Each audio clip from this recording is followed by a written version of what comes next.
Welcome to the Mix Experience. Here we are today with Patrick co-hosting like he always does, and I'm Joshua Gaines. What's up, guys? How we doing?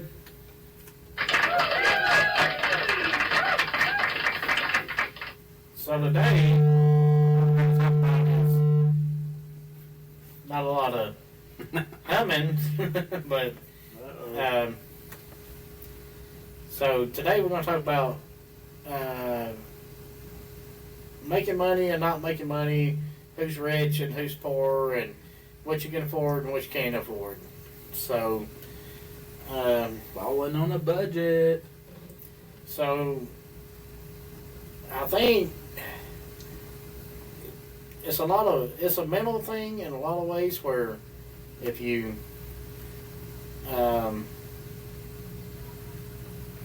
make money, it doesn't matter how much money you make, it's how much you spend. Correct? Correct. So if you're losing money to your own expense, then you're your own worst enemy, right? Yeah, and I feel like one downside of the instant gratification that we live in society, direct deposit, debit cards, is, if you think about back in the day, you had to balance your checkbook out every week. And it kind of helped you better with budgeting and financing and kind of have an idea, if there's excessive spending on, certain place, like you had to cut back eating Burger King or something. Nowadays, you just walk in and, you can use your phone, you can just tap whatever and move on. You don't even think about it. But, it takes a lot of effort. It really does, on a weekly to daily basis, to kind of keep that budget or under budget. Because I remember a very wealthy guy told me, he said, if you live underneath your means, you'll always have a roof over your head. Yeah, and tell you, if you, like, the way I try to budget things is like, count everything as $1. Like if it's 50 cents, count it as $1. If it's 90 cents, count it as $1. If you go to the grocery store, you're not sure how much you're spending. If you buy, say, if it's $10 or something, count it as $11. So you'll never go over, you know what I mean? Like you'll never spend over your budget. You'll always have an excess. Like, say, you want to buy a pair of shoes. Okay, they're $70. Okay, $75. That's why you need to think. That's why people need to think like... Yeah, you got to add the taxes as well. Yeah. So, anything you're buying in a store, round it up to at least another $1 or... Yeah, that's a great suggested way of saving just a couple of bucks a week. Yeah, because if even buying gas, gas is, say, $2.50 a gallon, round it up to $3. Okay, because then that puts you... That's big. Yeah. That puts you with that extra 50% in your pocket, or 50% in your pocket, where, if you're pinching it down to the last penny, you're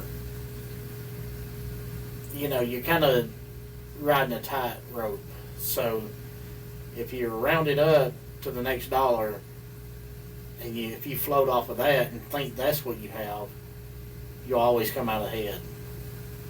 And that's a great perspective and a great, guys. I mean, this is some gold nugget to help anyone out there that might be struggling to save $1. We know what it's like to paycheck, and one thing I would like to bring up before we go into the mental aspect of finances is one thing that frustrates me is auto drafts. You Oh know? yeah. So, like, my gym is really great. My gym membership, it doesn't matter what month it is, even if it's on a Sunday, it's always the 25th. Mm-hmm. But, like, with my cell phone, it's going to be between the 1st and the 7th. Well, And it just see, depends on the month. with auto draft, what you do is you take it out of your hands and give it to someone else. And just like you're saying, it's frustrating because you don't know when it's going to come out. You want control of that. You know, you want to know when you can pay that. And a lot of people say, well, if it's in my control, I can't pay it because I'll spend the money. And it might be a good thing in their case, you know, but if you have auto draft and you overdraft it because you don't budget your money right, then you're screwed again. You know what I mean? Hit with a fee, overdraft fee. And to me, like in my case, the reason why I don't have that is because I'll forget about it, and here I am doing something else, whatever, blah blah blah blah, and then next thing I know, it's like bam, there it is. You know. Gotcha. So, to me, simpler things to me is like no contracts, no auto drafts, just rounding your money up when you go to the store, Right. those type of things. I always found to carry cash on me, especially to the grocery store, because it kind of makes me feel like I have a limit, even though in my mind I know what my budget is. But having cash in my hand, I feel a little bit more control than I do with a debit card or phone. For instance, you know, like last weekend, we went to the Blairsville Social, Yeah. and kind of went a little crazy with the order, but when it came time to pay, I was like, man, I wish I had cash, because that would have kept me from buying, you know, this or that. But because I had a debit card, I had a little bit more access to funds, and I feel like sometimes, you know, in that moment, that's what I wanted. But then, like, a couple of days later, I'm like, man, I could have saved that $25. And two, like, you know, even though if you're using a debit card, use it just like cash. Think of it like cash, because it is.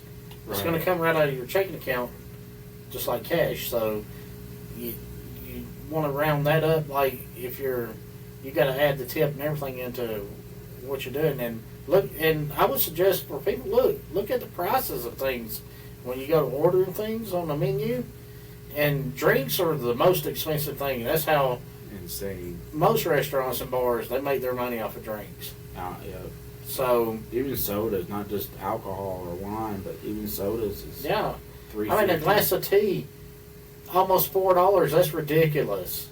You got ridiculous. 2 gallons of tea. I mean that's for just $4. Like what? how hard is it to make a glass of tea? You know, Yeah. Crazy. and it's considered a soft drink now. That's just ridiculous. And you know, and coffee too. Coffee is ridiculous. That is so ridiculous. Like, why do these people go to Starbucks and places and pay $7 for a cup of coffee? That's crazy. To me, anyway. Well, you know, I'm not a coffee drinker either, and you know, it's one of those items where it's like, what are you willing to spend for caffeine, sugar? You know, we're all creatures of habits, okay? So this is not anyone bashing anyone. But, you know, the American way, you know, I know places that's got better coffee than Starbucks because I'm Yeah, it's part of called it. home.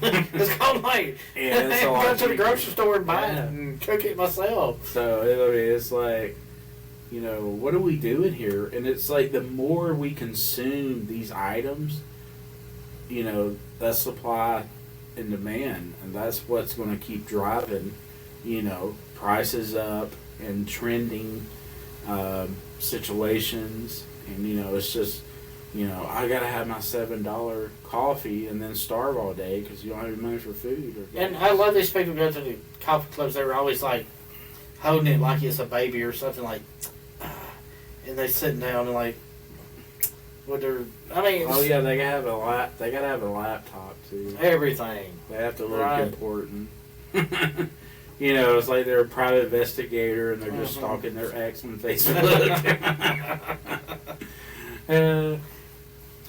That's right. We know all about the stalking game. We know it all. We know it.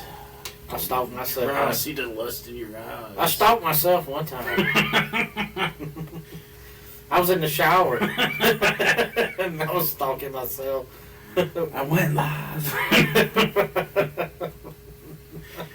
Oh man, we definitely got to joke about this before we get to this.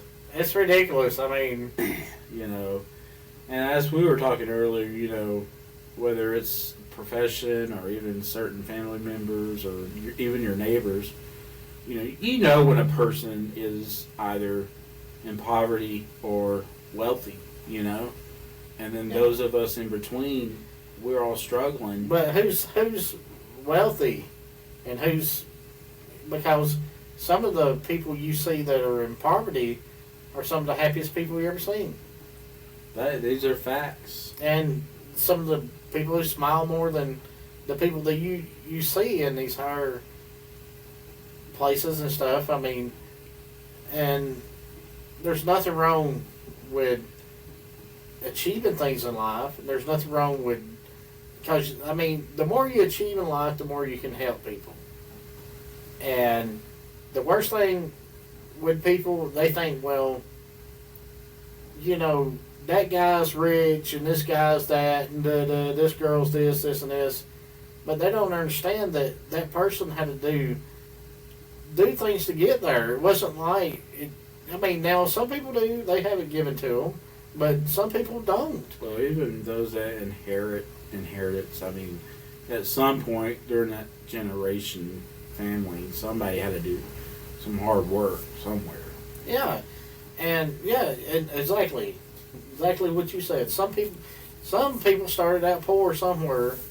Everybody's, it don't matter what generation. There's a generation starts off poor, and they finally get rich for their family, and then the rich fall, and they get poor again, and then it starts over. And it all is, it's part of evolution. And they go back. That's what they go back to is the rich keep getting richer and the poor keep getting poorer, is because the mindset. The poor people, they, how do I put this gently, but they love each other so much they'll give everything away. They will. They're some of the most generous people. And guess what? That makes them rich in their heart. And that's what the Bible talks about. Absolutely. But the rich know that if they did that, then they couldn't do what they do for people. They help somebody. They give jobs. They make jobs. They give people salaries, pay their insurance. They do a lot, and people don't understand that. Where it's like, oh, they're just rich and they got it on these kind of means. No, if this person if he creates a business and he has 100 employees, guess what? That's 100 people. He's providing a livelihood for. Exactly. And I hate that person because he's the boss. Yeah. And that's the person who's keeping it all afloat. You should be very thankful those that are, in power to help you, not just pay bills and put food on the table, but be able to help other people in your family. Yeah. So, where and I hate the term poor people. I hate that because there's really no poor person in America. compared to some of the places in the world. You know, I mean, Yeah, we got it good here in America. There's still villages in Africa, and I'm sure other places, but I know for a fact this little town in Kenya, Africa, where they walk 7 miles a day to bathe, wash their clothes, drink water for hydration, and bring water back to cook with. Oh yeah, and they have a plant over there. It lathers up just like soap, and that's what they use as soap. And you know, can you imagine? I mean, in America, you can have the best life you want. You know, if you want it, and a lot of other countries, you don't get that. You don't have a choice. The land of opportunity. So, Yeah, I feel like, one of the biggest misconceptions in America is, entrepreneurship, because a lot of billionaires didn't become billionaires overnight. Like, that's 30, 40 years, sometimes longer, sometimes it's generational. oh yeah, Before but it's a waiting game. Yeah. And you got to invest, pay, invest, pay, invest, buy, network. I mean, it's constant. It may not be the hands-on like mechanic work or woodworking or stonemason, anything like that, chicken hatchery, but they're still out there hustling every day. They got to make business deals. They got to make phone calls. Sometimes they work because they're not as physical, it's more mental, but sometimes they're out there 18 hours a day, for weeks at a time trying to make a deal to better their business. And a lot of people are like, well, at least they got air conditioning, at least they can sit down when they want to. But what peace did they got until that deal's made? That stress and anxiety. well, tell me this: when you got a 20-something-year-old, nothing wrong with them, and they can work, why ain't they doing it? I mean, That is a hat trick. I mean, I just don't understand why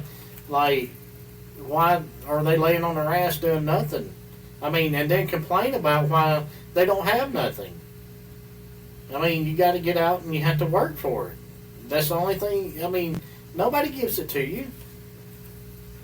It's not given to you. You have to work for it. And, well, I mean, just like yesterday, I had to cut the grass, had to put the belt on the lawnmower, had to do all this stuff. And a while back, had to fix the washer and all this stuff. And that's after you work all day. That's not like something that's, so a lot of people think, well, I look at this person and I think, well, just like we talked about before in the podcast was, when you look at this person over here, you think they got it made. You don't know what they're going through. You don't know what they've been through, and you don't know what they had to overcome. And a lot of times those people won't tell you because they don't want to bore you with their story because they don't want to relive it. Exactly.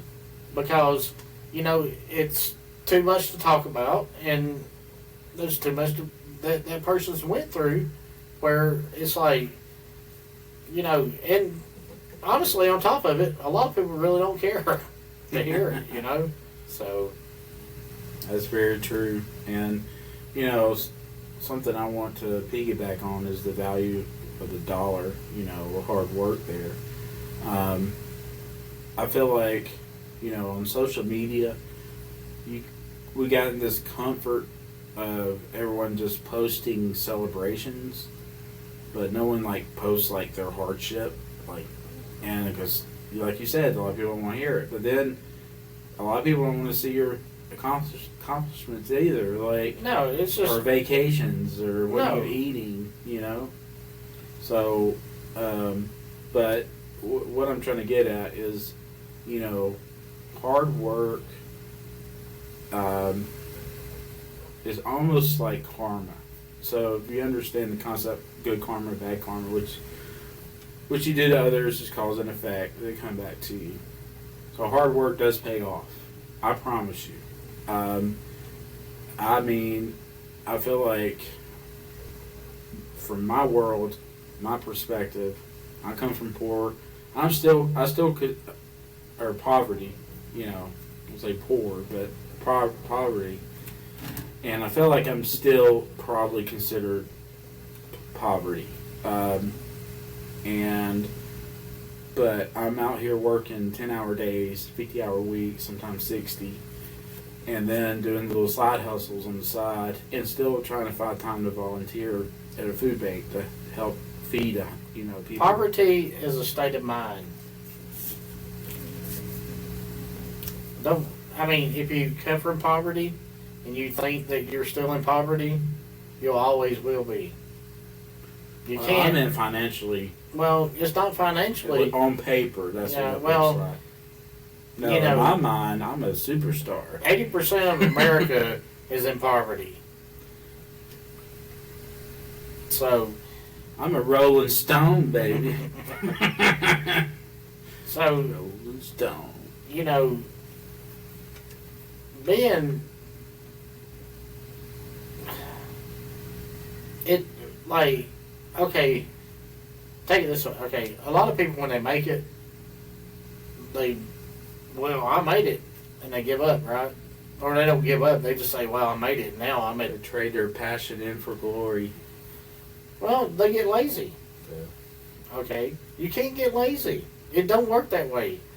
If you make it, you can't give up. You just have to keep doing it. You have to keep working. You can't like for instance, I could say, well, I probably could pay somebody to come over and cut my grass for me. I want to cut my own grass. I ain't made it by no means, but I'm just saying, if you got to stay humble in life. And again, it gives you an opportunity to be outside with nature. You get some sunlight, some vitamin D, and for me, it's a peace of mind.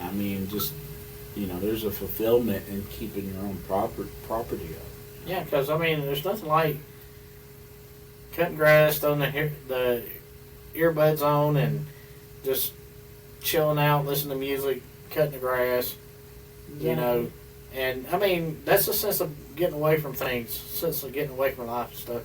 And that's what I try to preach before, not really preach, but say that everybody needs a hobby, some kind of hobby or something to get them out of a low mindset.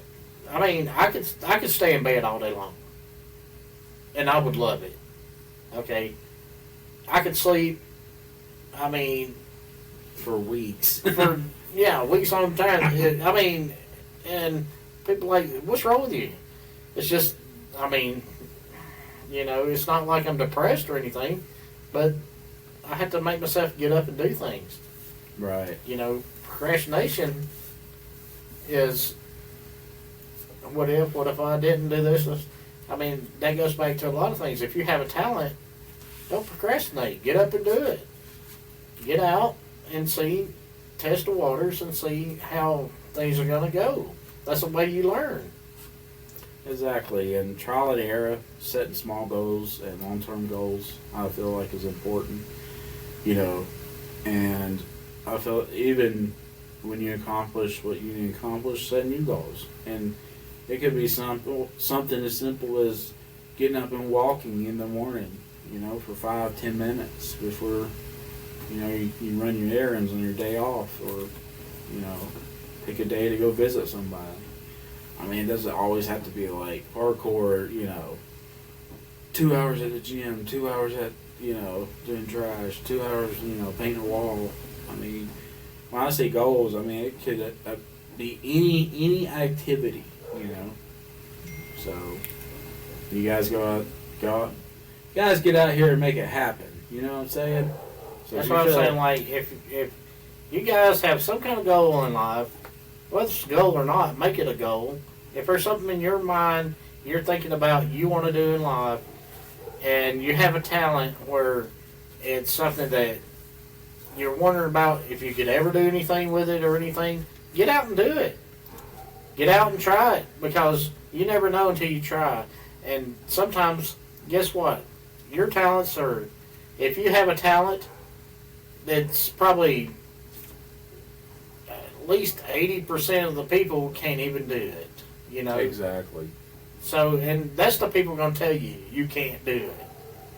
That's right. Don't listen to people that, you know, don't have a lot going on for themselves, because they are afraid what you might become, because they're afraid to step up for themselves. But you overcoming them might motivate them to get up and do something as well. And two, you know, just to say that they might be afraid of what you become, sometimes we're afraid of what we might become and how we can handle it and how we could, because some people, they have it in them. They know what they can do and they know that they can do it, but how will everyone else handle it? You just have to do it and let everyone else figure it out, you know. So, well, I think this has been a pretty good podcast. Yeah, Josh, I really enjoyed this. I really did. Really good talk. So, you guys can catch us on Spotify and YouTube, The Mixed Experience. And TikTok lives on Thursday nights. TikTok Lives on Thursdays. Thirsty Thursday. So if you go on YouTube, look under Joshua Gaines. Oh, happy Memorial Day weekend, guys. Be safe out Of there. course. So, you guys out there be safe in your travels, and don't give the TSA such a hard time. I know they suck, but you know they got to do a job too. If you're not doing anything wrong, you don't have to worry about it. Don't worry about So it. don't worry about it. Love you guys. Thanks for tuning in. Spotify, YouTube, Big Experience. The Mixed Experience, guys. Please like, subscribe, comment. We need feedback, please. Give us a thumbs up. Get that thumbs up. Get that thumb war going. You can actually catch us on Patrick Sullins live on YouTube Yeah. and Facebook. So hit us up, hit those likes and subscribe. And until then, we'll see you later. See you guys. Reach out anytime with questions or comments.